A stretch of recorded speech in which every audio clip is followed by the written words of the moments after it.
And as you can see right here, a $50,000 approval on the business side. And the only thing that you had to do was follow these steps. One of my clients just got approved for $50,000 in business funding from Citizens Bank. But here's the catch. It was no prior relationship, no business tax returns, and no money in their account when they applied.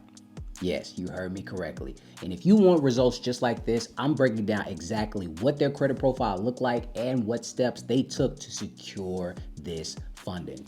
So what I want you to do right now is go grab your pen and paper. Without further ado, let's dive in. All right, ladies and gents, so we're gonna go into the whole full breakdown of what my client actually did to get this approval. But I just wanna put a quick disclaimer out there. Everybody's journey is different.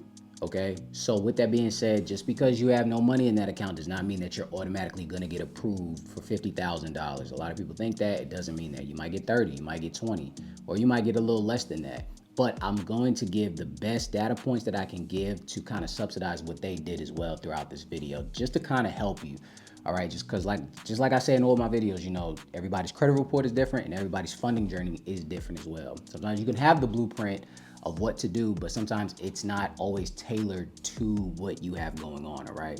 But I just want to throw that out there, but let's go ahead and get this going. All right, so let's go ahead and start from the beginning, aka the foundation. And the foundation is what I like to call the personal credit profile. A lot of people try to, you know, go around this, you know, try to negate this. Oh, I have perfect business credit profile, you know, scores and things of that nature. Guys, you're just gonna have to get your personal credit in order. There's no other way to do this, all right?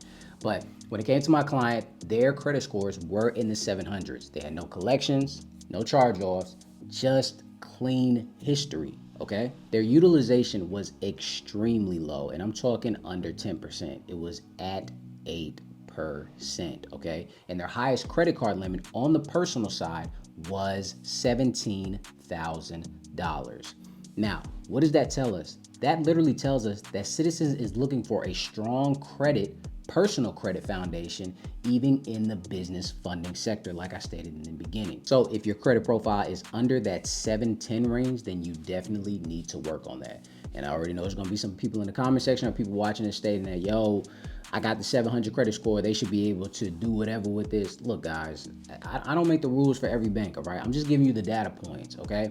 Yeah, at one point you probably could just get away with a 700 credit score. You know, I've talked about that in one of my older videos with Citizens Bank, but qualifications change. This is what I try to tell all of you. Things change, okay? So you need to have at least 710, 720, 740. That always helps even more, okay? Everything is gonna continuously rise. Everything's gonna continuously change. Either you change with the times or you get left behind. The choice is yours. And I just wanna talk about also the personal, you know, credit, personal credit limit, okay? You gotta understand that when it comes to the business funding side, you need comparable credit. So since my client had $17,000 as the highest limit, so it was kind of easy for the business side to state that, hey, since she has this, it's gonna be a little simpler to get them something as high as that because they can handle consumer debt on the personal side. And you need to do the same exact thing. Now, I'm not saying that you have to just go apply for crazy personal credit cards or anything like that, but having a high enough credit limit will definitely help you. So if you have a 17,000, 25,000, 20,000, heck, even 12,000, you know, sometimes that'll definitely help, you know, your chances, because just having a low credit limit on the personal side is not going to get you $50,000 on the business side. Now, are there outliers that have done this? Yes, I've seen it before, but I probably can count on one hand how many times I've seen that opposed to how many people that I've helped and do the same exact thing, aka the method and the blueprint as far as having comparable credit to help them get $50,000 or more. So just keep that in mind, you know, going through this journey. All right, step 2, which is the no prior relationship needed. Again, nope, the client did not need any personal or business accounts with Citizens Bank. So if you've never worked with them before, you really don't have to stress, okay? But I want to just give a pro tip as far as this. Having an account will help you, but it's not an requirement for the approval anymore. Like I stated in one of my older videos, or I've stated in some of my videos when I talked about Citizens Bank, I still believe that having a relationship with a bank before you apply will always, you know, get you in a better position, okay? Because you want to establish those internal, you know, data points. Now, my client was able to do this. You might be able to do this, but I told you in the beginning, I'm always going to give you, you know, certain information to kind of subsidize what they did, okay? I just don't want you rolling up in there and just trying to just off rip, just get $50,000 with no prior relationship, okay? If you can, try to open up that account. Try to do some type of fractional reserve banking. Put $100 in there, $500 in there. Do whatever you can, and then try to apply, okay? But either side works. I remember, like I said in the past, that you had to have some type of relationship, but it seems like they're getting a little more lax with that. But when it comes to the credit score and personal credit requirements, that is going up. So of course, again, just keep that in mind, just as far as the personal relationship and the business relationship. So again, just to reiterate, again, my client did not have a business checking account with them either before applying. But then as soon as the $50,000 approval came, boom, that's when they opened up the business checking, just to finalize the line and everything. So if you're following these steps right here, if you're applying, wait until you get the approval and then open up the account.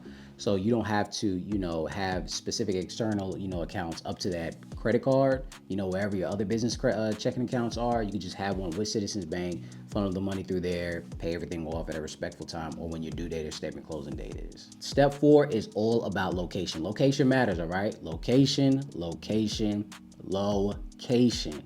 Citizens Bank is not everywhere, ladies and gents. It only lends to certain states. Now, my client was located in New York, which means one of the approval regions, okay? But here's a list of where they're actually located: Rhode Island, Connecticut, Delaware, Florida, Maryland, Massachusetts, Michigan, New Hampshire, New Jersey, New York, Ohio, Pennsylvania, Vermont, Virginia, Washington, D.C. And if you're not in one of these locations, Citizens may not be the play for you. I'm sorry, but I promise you there's many more locations out there, many more places out there for you if you're not here. And I know some of you are probably also thinking, well, I can do a foreign entity filing where I can get everything situated and have my, LLC or S corporation or whatever it is in those respectful areas, and then I can apply. Yes, you can. But from what I've heard from one of the business relationship managers, is they're kind of cracking down on that. I don't know if that's just in New York. I don't know. I don't think so. But they stated that, they're not too foreign entity filing friendly anymore. They didn't give me the information why, but they stated that, foreign entity filings, they're not really looking for that anymore. And I think they actually put that on the application when you actually apply, like, is this a foreign entity filing, things like that. And please don't lie, ladies and gents. They can easily look this up. It's not hard. A lot of you think that, you're really hiding something from these institutes. That you're not, all right? It takes 2 seconds to click what your stuff got going on, okay? So, foreign entity filings might not be your thing. If you are applying and you're thinking about doing a foreign entity filing, just fact check me, okay? Just make sure that you try to call that establishment of Citizens Bank, wherever region that it's in, and ask them, hey, hypothetically speaking, if I want to do a foreign entity filing, for this location, is that okay? Some of them might say yes. Some of them might say, we're not in that direction. So just make sure that you do your homework before you apply and before you pull that trigger on doing a foreign entity filing, okay? Now, step 5, no liquidity or revenue required, aka how much money did they have before applying?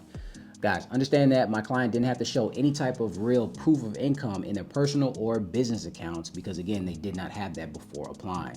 They was not asked anything about too many business bank statements, tax returns, but they did ask for projected income. A lot of times when it comes to the business side, they're going to ask, what is your projected income as far as this year, what you think that you're going to make?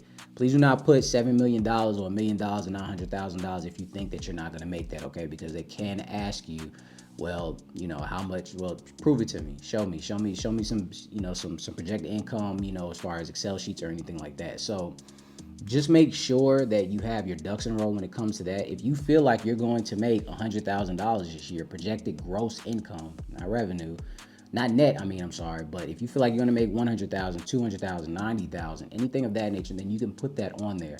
But again, it's all about them just flying under the radar to get this approval without asking for any type of paperwork or anything like that. Step 6, having an online presence, okay? Online presence is literally just, having that website, aka that digital footprint. So before applying, my client made sure that she had all of her ducks in a row. So we made sure that she had her business website.